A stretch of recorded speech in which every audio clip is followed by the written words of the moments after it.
शेख रशीद साहब की हिरासत को दूसरा दिन है और इन 2 दिनों में शेख रशीद साहब ने ठीक ठाक ख्वारी बर्दाश्त की। वो इस ख्वारी के आदी नहीं थे क्योंकि वो पैम्पर्ड आदमी थे और ज़ाहिर इस्टेब्लिशमेंट की तरफ से इनकी बहुत हौसला अफजाई की जाती थी। बल्कि जनाब बाजवा साहब तो ये भी कहते थे कि हमने इनको तर्जुमान नहीं रखा, ये अपने तौर पर इन्होंने तर्जुमानी हमारी शुरू कर दी है। बल्कि एक बार जनाब बाजवा साहब ने यह भी कहा कि वो ये कहते हैं कि गॉर्डन कॉलेज में वो मेरे क्लास फेलो थे, जबकि मैं जब गॉर्डन कॉलेज गया था तो उस वक्त तक शेख रशीद साहब वहाँ से गुजर के कहीं और चले गए थे, मेरी कभी उनसे मुलाकात भी नहीं हुई थी। लेकिन ज़ाहिर है शेख रशीद साहब को एक शौक़ है कि वो फ़ौज की इस्टेब्लिशमेंट की ताकतवर हलकों की तर्जुमानी करें, तो वो तर्जुमानी करते रहे और उसके फ़ायदे भी हुए उनको। फ़ायदे ये हुए कि हर किस्म की गुफ्तगू उनकी, हर किस्म के उनके एतराज़ात, जिसमें उन्होंने पार्लियामेंट को ये भी कहा था कि गिरा दें इसको, आग लगा दें इसको, तबाह कर दें इसको और खून की नदियाँ बहा दें और हर चीज़ को रौंद दें वगैरह वगैरह, वो सब कुछ भी कहने के बावजूद कभी इनके ऊपर हाथ नहीं डाला गया था।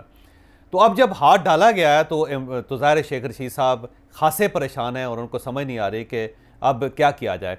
और इसी तकलीफ़ में वो कभी आसफ अली जरदारी साहब को गालियाँ दे देते हैं, कभी वो बिलावल भुट्टो को गालियाँ दे देते हैं, कभी वो मरियम नवाज साहिबा के ख़िलाफ़ ज़बान दराजी कर देते हैं, कभी वो मियाँ नवाज शरीफ, मियाँ शहबाज शरीफ के बारे में कुछ कह देते हैं। राना सनाउल्लाह तो बहरहाल उनकी हिट लिस्ट पे है और जब भी जहाँ पे भी उन्हें कोई लफ्ज़ राना उन्हें नज़र आता है या रे भी नज़र आती है राने की, तो फौरी तौर पे वो राना सनाउल्लाह साहब के बारे में कुछ ना कुछ फरमा देते हैं, तो वो फरमाते चले जा रहे हैं। अब सवाल ये है कि शेख रशीद साहब के साथ ऐसा हो क्यों रहा है? क्या शेख साहब को वाकई ही किसी बेलने से गुजारा जा रहा है? ये एक बड़ी दिलचस्प साइंस है जो मैं अभी आपको बताऊँगा कि आने वाले दिनों में हो क्या रहा है और अब इस्टेब्लिशमेंट ने या रियासत ने या गवर्नमेंट ने फ़ैसला क्या किया है। ये जो फ़ैसला है ये बड़ा दिलचस्प है और अभी आप देखेंगे चंद दिनों में कि पूरे सियासतदान, ख्वाह वो गवर्नमेंट के हों, ख्वाह वो अपोजिशन के हों या मीडिया पर्सन, ख्वाह वो इमरान रियाज साहब जैसे सहाफ़ी हों या हम जैसे सफ़ेद बालों वाले सहाफ़ी हों, उनके साथ कुछ होगा क्या? या स्टेट ने फ़ैसला क्या किया उनके बारे में, या सोशल मीडिया के बारे में क्या फ़ैसला किया? आज की वीलॉग में डेफिनेटली मैं इस चीज़ का जिक्र करूँगा। लेकिन उस तरफ जाने से पहले शेख रशीद साहब को जब गिरफ़्तार किया गया तो उन्होंने आसफ अली जरदारी के ख़िलाफ़ ज़बान दराजी भी की और ज़ाहिर है मैं वो लफ्ज़ नहीं दोहरा सकता जो उन्होंने दोहराए और ज़ाहिर है सोशल मीडिया पे अब वो आम है, आप सब ने सुन भी लिया होगा। लेकिन सवाल ये है कि जिस घर से शेख रशीद साहब को गिरफ़्तार किया गया था, ये घर इन्हें आसफ अली जरदारी साहब ने दिया था। ये बड़ा दिलचस्प वाक़या है। आपको याद होगा कि 2008 में आसफ अली जरदारी की गवर्नमेंट थी, पाकिस्तान पीपल्स पार्टी की गवर्नमेंट थी और काफ लीग ने पहले पाकिस्तान मुस्लिम लीग नून ने इनके साथ इत्तेहाद किया था, फिर काफ लीग गवर्नमेंट का हिस्सा बन गई थी और वो गवर्नमेंट जो है कोलिशन गवर्नमेंट थी।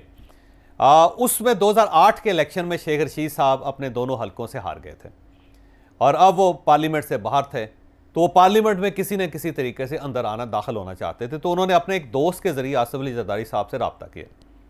तो आसफ अली जरदारी साहब ने उन्हें घर पे बुलाया और उनको बड़ा अच्छा लंच करवाया और बल्कि आसफ अली जरदारी साहब बाद में कहते भी थे कि जब भी शेख रशीद उनके बारे में कहते थे तो कहते थे कि हो सकता है जो मैंने उनको लंच करवाया तो उसमें कुछ नमक कम रह गया। तो उसमें बाकायदा शेख रशीद साहब को नमक खिलाया गया, जरदारी साहब ने खिलाया अपना नमक और उसके बाद उन्हें कहा कि आप ज़िमनी इलेक्शन लड़ना चाहते हैं तो आप लड़ें, रावलपिंडी से हम आपको फुल सपोर्ट देंगे। तो शेख रशीद साहब इस पर बड़े ममनून हुए क्योंकि उसमें पाकिस्तान पीपल्स पार्टी की गवर्नमेंट थी और अगर पाकिस्तान पीपल्स पार्टी चाहती तो शेख रशीद साहब जीत सकते थे। ज़ाहिर गो उस ज़िमनी इलेक्शन में भी शेख रशीद साहब हार गए थे, लेकिन बहरहाल पीपल्स पार्टी ने इनके लिए एक ज़िमनी इलेक्शन का बंदोबस्त किया था। जब ये उठे लंच से वापस जा रहे थे तो फिर इन्होंने 2 मुतालबात किए। एक तो उन्होंने कहा कि मेरे पास कोई गाड़ी नहीं है, तो ज़रा अच्छी सी गाड़ी अगर मुझे मिल जाए लैंड क्रूज़र तो वो उसका बंदोबस्त कर दें। तो आसफ अली जरदारी साहब ने फौरी तौर पे अपने एक दोस्त को फ़ोन किया और उनसे कहा कि इनको गाड़ी दे दें, तो उसने कहा ये हो जाएगा। उसके बाद इन्होंने मरी रोड के ऊपर, अगर आप मरी की तरफ जाएँ तो जो मरी रोड है ये जो टोल प्लाजा के आगे वहाँ पे एक हाउसिंग सोसाइटी है, उसका एक मॉडल हाउस था और वो मॉडल हाउस इसलिए बनाया गया था कि जो लोग उस हाउसिंग सोसाइटी में जाना चाहते हैं, घर ख़रीदना चाहते हैं, विला ख़रीदना चाहते हैं, तो उनको दिखाया जाए कि हम आपको इस टाइप का घर बना के देंगे। तो ये क्योंकि वहाँ पे गए हुए थे और इनको ये जगह बड़ी अच्छी लगी थी, तो उन्होंने कहा कि अब आप मेहरबानी करके उनको फ़ोन करके आप मुझे ये ले दें। तो आसफ अली जरदारी साहब ने दोबारा फ़ोन कर दिया और उसी साहब को फ़ोन किया जिन्होंने पहले इनको गाड़ी दी थी। तो आसफ अली जरदारी साहब ने उनसे कहा कि इन्हें आप ये विला भी दे दें, तो उन्हें ये विला भी मिल गया। अब शेख रशीद साहब के पास यहाँ पे घर बहुत हैं, याद रखिएगा कि इस्लामाबाद में शेख रशीद साहब के बहुत घर हैं। ये एम्बेसी रोड के ऊपर भी इनका घर है, फिर F7 में भी इनका एक घर है, फिर इनकी ज़मीन बहुत ज़्यादा है। पिछले दिनों इन्होंने एक ज़मीन बेची थी, एक टुकड़ा बेचा था ज़मीन का जो रिंग रोड के ऊपर आ गया था, और ये टुकड़ा जो था 139 कनाल का टुकड़ा था, और इसकी जो कीमत इन्होंने वसूल की वो 45 लाख रुपए पर कनाल वसूल के। और उस वक्त रिंग रोड के ऊपर जो आगे पीछे दाएं बाएं ज़मीनें थीं उनका रेट 5 लाख रुपए कनाल था। तो शेख रशीद साहब ने अपनी ज़मीन 45 लाख रुपए कनाल बेची, और जिन साहब को उन्होंने ज़मीन बेची थी उनका नाम था तहसीन मलिक, तहसीन अवान मलिक। और तहसीन साहब को जो इन्होंने ज़मीन बेची वो 40 लाख रुपए इन्होंने उनसे ज़्यादा वसूल किया पर कनाल, और उसके एवज़ इन्होंने उन्हें एक प्राइवेट एयरलाइन का लाइसेंस दिया था, जो उस वक्त बड़ा स्कैंडल बना। जो रिंग रोड का जो स्कैंडल था उसमें शेख रशीद साहब का बाकायदा नाम आया। तो एक टुकड़ा 139 कनाल का 45 लाख रुपए कनाल के लिहाज से साहब से इन्होंने शेख रशीद साहब ने बेचा, और उसके एवज़ जो मलिक तहसीन थे उन्हें एक एयरलाइन का लाइसेंस जारी किया गया, जो उस वक्त सारे ये बाकायदा एक रिपोर्ट है एंटी करप्शन पंजाब की, जिसके अंदर इस सारी चीज़ का सारी जो लेन देन था, ये डील था, जिसका जिक्र भी है, जिस पे मैंने उस ज़माने में एक कॉलम भी लिखा था, एक पूरी डिटेल के साथ लिखा था, और उस पर शेख रशीद साहब का कोई तरदीद इनकी तरफ से नहीं आई थी उस वक्त।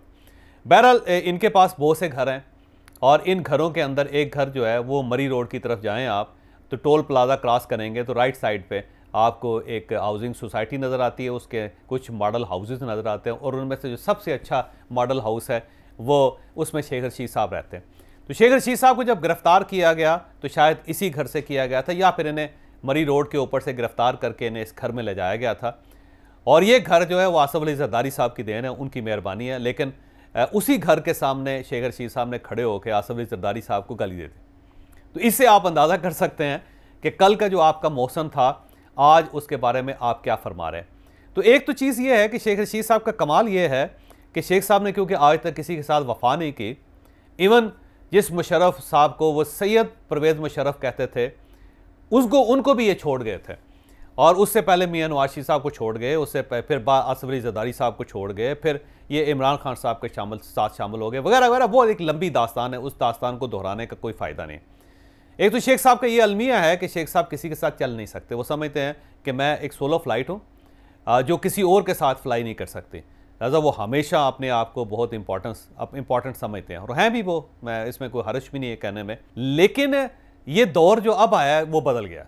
इस बदले हुए दौर में शेख रशीद साहब को खासा मेरा ख्याल है खिफ़त का सामना भी करना पड़ रहा है, और ख़ासे मसाइल का सामना भी करना पड़ रहा है, क्योंकि अब ये वो दौर नहीं है कि जिसमें आप हर किस्म की गुफ्तगू करके कि पार्लियामेंट को आग लगा दें, इसको रोन दें, खून की नदियाँ बहा दें, और उसके साथ इत्मीनान के साथ आप अपने घर में ज़िंदगी गुजार लें। अब वो मुमकिन नहीं, ज़माना बदल गया हुआ है, और इस बदले हुए ज़माने के कुछ प्रिंसिपल्स भी हैं जो मैं आगे चल के आपको बताऊँगा कि स्टेट ने क्या फ़ैसला किया हुआ है। लेकिन यहाँ पर मैं इतनी चीज़ ज़रूर बताऊँगा शेख रशीद साहब को कि आप वज़ीर दाखिला रहें, और आपको याद होगा कि आप ही के दौर में राना सनाउल्लाह पे 15 किलोग्राम हीरोइन का केस डाल दिया गया था, और 1 किलो हीरोइन की सज़ाए मौत है, और फिर उसके बाद राना सनाउल्लाह साहब को उठा के सीधा जेल में फेंक दिया गया था, और जो उनके साथ वहाँ पे सलूक हुआ वो भी खौफनाक है, वो आप जिक्र भी नहीं कर सकते उसका।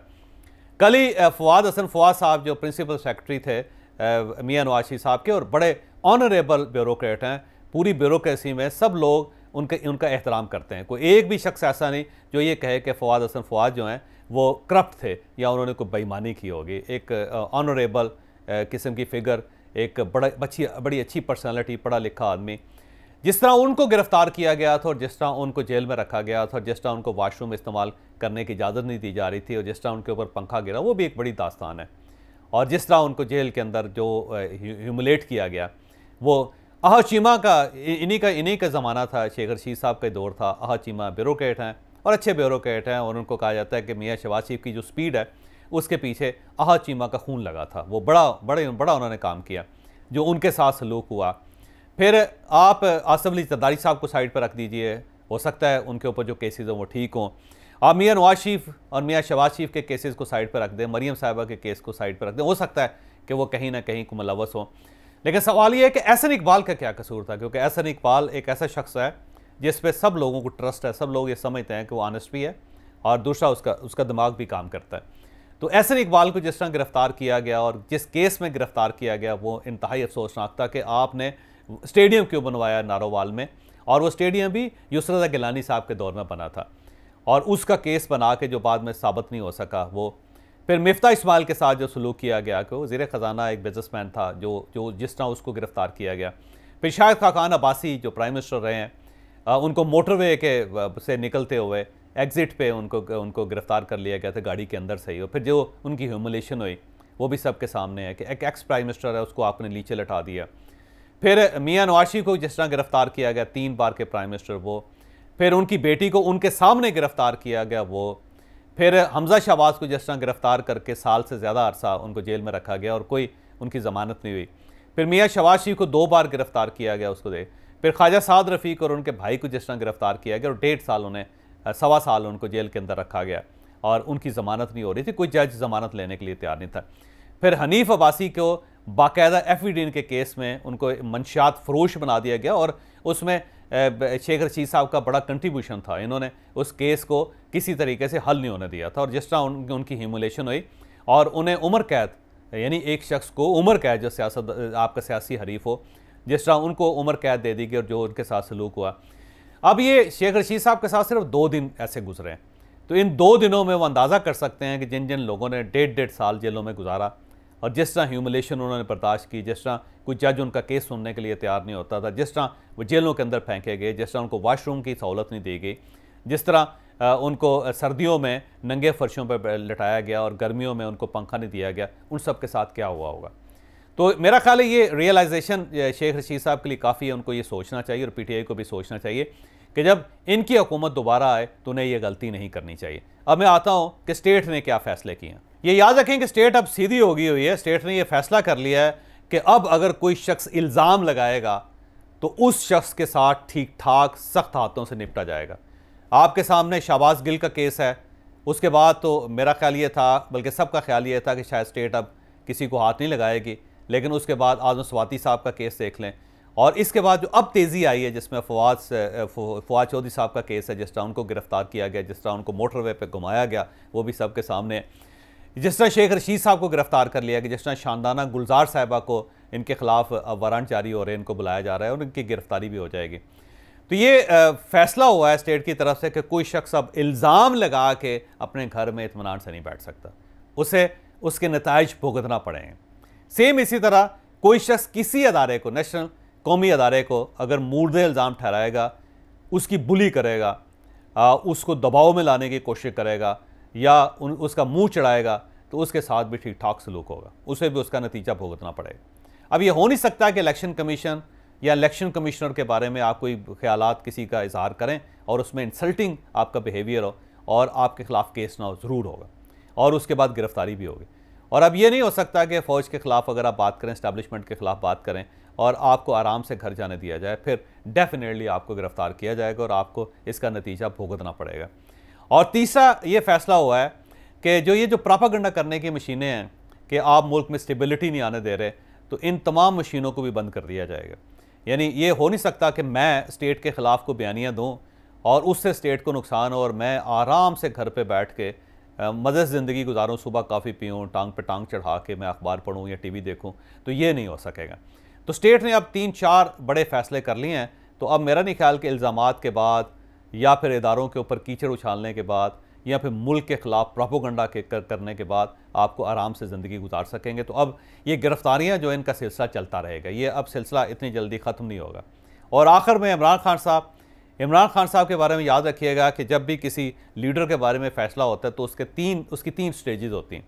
पहली स्टेज जो होती है कि उसको बदनाम किया जाता है। तो इमरान खान साहब इस वक्त बदनामी के फेज़ से गुजर रहे हैं। टेरियन का केस आप देख लें, फिर बुशरा बीबी के जो स्कैंडल निकल रहे हैं वो देख लें, जो फराह गोगी का जो केस निकल रहा है वो, और 4 नए केसेस आ रहे हैं जिसके अंदर ज़ाहिर है इमरान खान साहब की ठीक ठाक बदनामी होगी।